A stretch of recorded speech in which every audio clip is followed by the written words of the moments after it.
എല്ലാവർക്കും നമസ്കാരം. ഓപ്പൺ മെഡ് സ്കൂളിലേക്ക് സ്വാഗതം.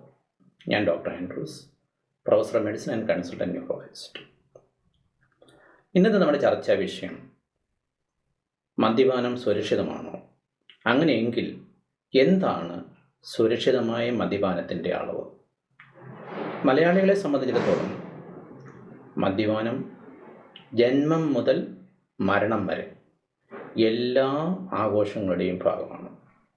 ഇത് സൊസൈറ്റിയിലെ സ്റ്റാറ്റസ് കണ്ടെത്തുന്നതിനുള്ള ഒരു മാർഗമെന്ന നിലയിൽ വരെ എത്തിയിട്ടുണ്ട്. ആയതിനാൽ എന്താണ് സുരക്ഷിതമായ മദ്യം, എത്രമാത്രം കഴിക്കാം എന്നതിനെക്കുറിച്ച് അറിവുണ്ടായിരിക്കുന്നത് വളരെ നല്ലതാണ്. അതിനു മുമ്പായി എന്താണ് മദ്യമെന്ന് നമുക്ക് നോക്കാം. സിനിമയിൽ നമ്മൾ കാണാറുണ്ട് മദ്യം ആരോഗ്യത്തിന് ഹാനികരം. അത് പറഞ്ഞതിന് ശേഷമാണ് അല്ലെങ്കിൽ അതോടൊപ്പമാണ് മദ്യം കഴിക്കുന്നതും അതിനെ പ്രോത്സാഹിപ്പിക്കുന്ന രീതിയിലുള്ള നായകന്മാരുടെ പിക്ചറുകൾ നമ്മൾ കാണുക. മദ്യം നേരത്തെ പറഞ്ഞതുപോലെ ഒരു വിഷപദാർത്ഥമാണ്. ഇത് നമ്മുടെ മാനസിക ആരോഗ്യത്തെയും ശാരീരിക ആരോഗ്യത്തെയും നശിപ്പിക്കുന്ന ഒരു വസ്തുവാണ്. അതോടൊപ്പം തന്നെ ഇതൊരു സൈക്കോ ആക്റ്റീവ്, അതായത് നമുക്ക് അതിലേക്ക് അഡിക്ഷൻ അല്ലെങ്കിൽ ആശ്രിതത്വം ഉണ്ടാക്കുന്ന ഒരു വസ്തുവാണ്. ഒരു മദ്യപാനി അതിൽ ആശ്രിതത്വം കണ്ടെത്തിക്കഴിഞ്ഞാൽ പിന്നെ അതിൻ്റെ അടിമയായി തീരുകയാണ്. അതുകൊണ്ടാണ് മദ്യത്തെ വിഷലിപ്തമായ ഒരു സൈക്കോ ആക്റ്റീവ് പദാർത്ഥം എന്നാണ് പറയുക. ഇതോടൊപ്പം തന്നെ പുതിയ തെളിവുകൾ കാണിക്കുന്നത് മദ്യം ഒരു കാഴ്സനോജനാണ്, അതായത് ക്യാൻസർ ഉണ്ടാക്കുന്ന വസ്തുവാണ്. നമുക്കറിയാം, പുക വലിച്ചു കഴിഞ്ഞാൽ ലങ് ക്യാൻസർ വരും. അല്ലെങ്കിൽ ആസ്ബസ്റ്റോസിൻ്റെ ഉപയോഗം മൂലം നമുക്ക് ലങ് ക്യാൻസർ വരാം. ആസ്ബസ്റ്റോസും പുകയിലയും പോലെ തന്നെ അതേ ലെവലിൽ തന്നെ ഒരു ഗ്രേഡ് 1 കാഴ്സനോജനായിട്ടാണ് മദ്യത്തെ ഇപ്പം കണക്കാക്കുന്നത്. സ്ത്രീകളിലാണെങ്കിൽ സ്തനാർബുദം, പുരുഷന്മാരിലും സ്ത്രീകളിലും കുടലിലെ ക്യാൻസർ, മറ്റ് ക്യാൻസറുകൾ എന്നിവയ്ക്കും ഈ മദ്യം കാരണമായിത്തീരുന്നു. ഇതും നമ്മൾ അറിഞ്ഞിരിക്കേണ്ട ഒരു വസ്തുതയാണ്. ഇതിനു മുമ്പായി നമ്മൾ ഒരു സ്റ്റാൻഡേർഡ് ഡ്രിങ്ക്, നമുക്ക് ആൽക്കഹോൾ ഉപയോഗിക്കുമ്പം എത്രയാണ് സേഫ് എന്നറിയണമെങ്കിൽ ഒരു ഡ്രിങ്ക് എത്രയാണ്, ഒരു പ്രാവശ്യം കഴിക്കുന്നതിൻ്റെ അളവിനെയാണ് നമ്മൾ ഡ്രിങ്ക് എന്ന് പറയുക.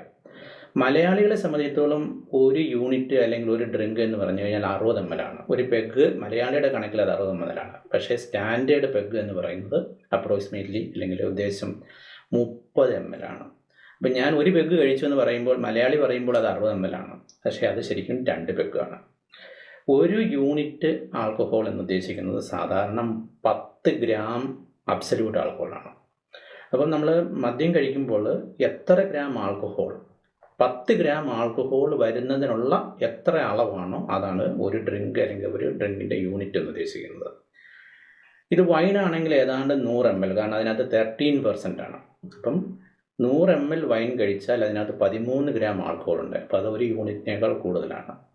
ബിയർ ആണെങ്കിൽ ഏതാണ്ട് 285 ml ആണ്. അപ്പം ബിയർ ഏതാണ്ട് 4.95% ആണ്. അപ്പോൾ ഇതാണ് നമ്മുടെ ഒരു യൂണിറ്റ് ഓഫ് അല്ലെങ്കിൽ ഒരു ഡ്രിങ്ക്.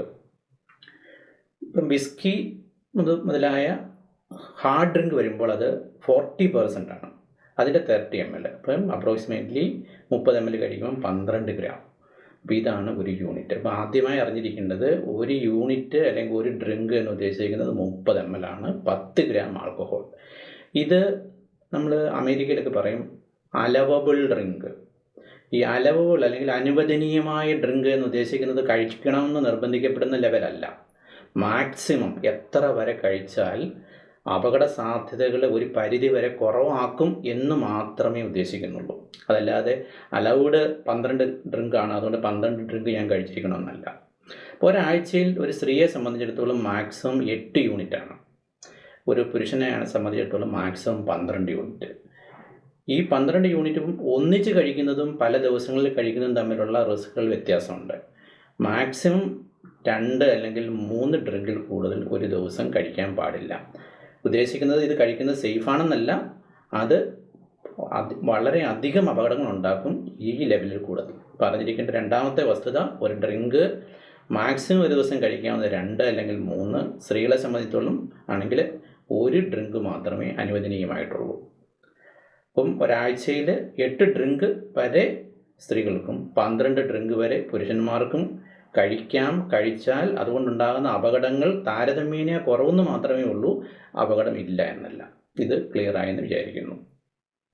ഞാൻ ആദ്യം തന്നെ പറഞ്ഞു, നമ്മുടെ വിശ്വാസത്തിന് വിരുദ്ധമായിട്ട്, നമ്മുടെ വിശ്വാസം എന്ന് വെച്ചാൽ ആൽക്കഹോൾ സേഫാണ്, ഇത് കഴിച്ചു കഴിഞ്ഞാൽ അത് ബുദ്ധിയെ പ്രകാശിപ്പിക്കും, ഹൃദയത്തിൻ്റെ ആരോഗ്യത്തിന് നല്ലതാണ്, ഇങ്ങനെയൊക്കെയുള്ള പല അബദ്ധ വിശ്വാസങ്ങളും നമ്മുടെ മനസ്സിലുണ്ട്. എന്നാൽ അറിഞ്ഞിരിക്കേണ്ടത്, ഈ മദ്യം കൊണ്ട് ഹൃദയത്തിനോ തലച്ചോറിനോ ഉണ്ടാകുന്ന ഗുണത്തേക്കാൾ കൂടുതൽ ദോഷമാണ് ഇതുകൊണ്ട് ഉണ്ടാകുന്ന മറ്റു കാര്യങ്ങൾ. അപ്പം ഞാൻ പറഞ്ഞതുപോലെ നമ്മുടെ വിശ്വാസങ്ങൾ പലപ്പോഴും തെറ്റാണ്. സുരക്ഷിതമായ ഉപഭോഗത്തിന് ഒരു ആൽക്കഹോളിൻ്റെ അളവില്ല. ചെറിയ അളവിൽ കഴിക്കുന്ന ആൽക്കഹോൾ പോലും ഉപദ്രവമുണ്ടാക്കും. പലപ്പോഴും പറഞ്ഞു കേൾക്കുന്നത്, ചെറിയ തോതിലുള്ള മദ്യത്തിൻ്റെ ഉപയോഗം തലച്ചോറിന് നല്ലതാണ്, അത് നമ്മുടെ ബുദ്ധിയെ പ്രകാശിപ്പിക്കും, അല്ലെങ്കിൽ ഹൃദയത്തിൻ്റെ ആരോഗ്യത്തിന് നല്ലതാണ്. പക്ഷേ നമ്മൾ അറിഞ്ഞിരിക്കേണ്ടത്, ആൽക്കഹോൾ കൊണ്ടുണ്ടാകുന്ന അല്ലെങ്കിൽ മദ്യം കൊണ്ടുണ്ടാകുന്ന ദൂഷ്യഫലങ്ങൾ ഈ ഗുണത്തേക്കാളൊക്കെ വളരെ കൂടുതലാണ്. അപ്പം ലഘുവും മിതവുമായ മദ്യപാനം ഒരിക്കലും നിരുപദ്രവകരമല്ല. സുരക്ഷിതമായ ഒരു ആൽക്കഹോൾ ഉപയോഗം ഇല്ല. അറിഞ്ഞിരിക്കേണ്ടത്, മദ്യത്തിൻ്റെ ഉപയോഗം പലതരത്തിലുള്ള ക്യാൻസറിനെയും വർദ്ധിപ്പിക്കും. അപ്പോൾ എത്ര മദ്യം കഴിച്ചാലാണ് ഈ റിസ്ക് ഉണ്ടാകുക? ആദ്യത്തെ സിപ്പിൽ തന്നെ, ആദ്യ ഡ്രോപ്പിൽ തന്നെ മദ്യത്തിൻ്റെ ദൂഷ്യഫലങ്ങൾ തുടങ്ങുന്നു. ആയതിനാൽ തെളിവുകൾ സുരക്ഷിതമായ മദ്യപാനം എന്ന ആശയത്തെ പ്രോത്സാഹിപ്പിക്കുന്നില്ല. അറിഞ്ഞിരിക്കുക, ഓരോ സിപ്പും നിങ്ങളുടെ ആരോഗ്യത്തിന് ഹാനികരമാണ്. മദ്യപാനവുമായി ബന്ധപ്പെട്ട ദൂഷ്യവശങ്ങൾ പലർക്കും പലതരത്തിലാണ്. അത് ഓരോ വ്യക്തിയും അനുസരിച്ച് ബന്ധപ്പെട്ടിരിക്കുന്നു. ശാരീരികമോ മാനസികവുമായ വെല്ലുവിളികൾ നേരിടുന്ന ആൾക്കാർ, അവർക്ക് മദ്യപാനം കൊണ്ടുണ്ടാകുന്ന സൈഡ് ഇഫക്ട്സ് മറ്റുള്ളവരേക്കാൾ കൂടുതലായിരിക്കും. ചുരുക്കി പറഞ്ഞാൽ, മദ്യം നമ്മുടെ ജീവിതത്തിൻ്റെ സാമൂഹ്യ വ്യവസ്ഥയുടെ ഒരു ഭാഗമായിരിക്കാം. മദ്യം കഴിക്കണമോ എന്നോ വേണ്ടയോ എന്നുള്ളത് തീരുമാനമെടുക്കേണ്ടത് അവരവർ തന്നെയാണ്. അവർക്കതിൻ്റെ അവകാശമുണ്ട്. എന്നാൽ അറിഞ്ഞിരിക്കണം, സുരക്ഷിതമായ അളവിലുള്ളൊരു മദ്യപാനമില്ല. മിതമായ അല്ലെങ്കിൽ അലവ് ചെയ്യപ്പെട്ടിരിക്കുന്ന അനുവദനീയമായ തോതിലുള്ള മദ്യപാനം പോലും ആരോഗ്യത്തിന് ഹാനികരമാണ്. ഇതറിഞ്ഞുകൊണ്ട് ഉത്തരവാദിത്തമുള്ള തിരഞ്ഞെടുപ്പുകൾ നടത്തുക. അങ്ങനെ ചെയ്തു കഴിഞ്ഞാൽ അത് നമ്മുടെയും നമ്മുടെ ബന്ധുക്കളുടെയും സമൂഹത്തിൻ്റെയും ആരോഗ്യത്തിന് നല്ലതാണ്. ഈ വിഷയം മനസ്സിലായെന്ന് വിചാരിക്കുന്നു. ഇതോടനുബന്ധിച്ച് മറ്റു കാര്യങ്ങൾ അടുത്ത സെഷനിൽ സംസാരിക്കുന്നതാണ്. Thank U.